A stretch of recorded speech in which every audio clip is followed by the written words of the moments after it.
2025 లెక్కల ప్రకారంగా భారతదేశం అవినీతిలో, లంచగొండితనంలో 91వ స్థానంలో ఉంది. అంటే మన దేశం కంటే 90 దేశాలు ఇంకా అవినీతి తక్కువ దేశాలుగా పిలువబడుతూ ఉన్నాయి.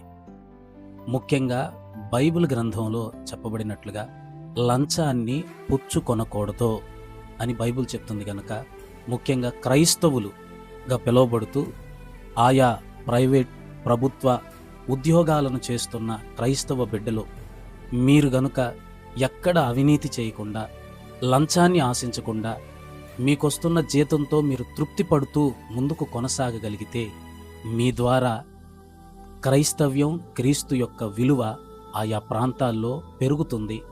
అదనంగా మీరక్కడ క్రీస్తు కొరకు సాక్షులుగా మీరు నిలబడగలుగుతారు.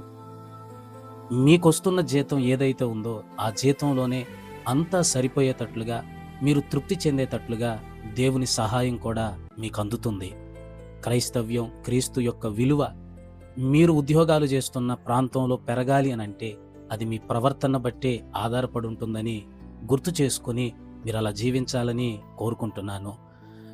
ప్రభుత్వమే, భారతదేశంలో ఉన్న ప్రభుత్వమే చెప్పగలగాలి, ఈ ప్రత్యేకమైన ఉద్యోగాలకు క్రైస్తవులైతేనే సరి, వారు లంచాన్ని ఆశించరు, వారు అవినీతి చెయ్యరు అని ప్రభుత్వాలే కొన్ని ఉద్యోగాలకు క్రైస్తవులను రికమెండ్ చేసే స్థాయికి క్రైస్తవుడు వెళ్ళాలి అనంటే, క్రైస్తవులుగా పిలువబడుతున్న వాళ్ళు అవినీతి చేయకుండా, లంచాన్ని ఆశించకుండా, నీతిగా, నిజాయితీగా వారి ఉద్యోగాలు చేయాల్సిన అవసరత ఎంతైనా ఉంది. ప్రభుత్వాన్ని సంతోషపరచాలి, అలాగునే అలా జీవించమని చెప్పిన దేవుణ్ణి మన ప్రవర్తన ద్వారా సంతోషపరిచేవారిగా మనం ఉండాలి.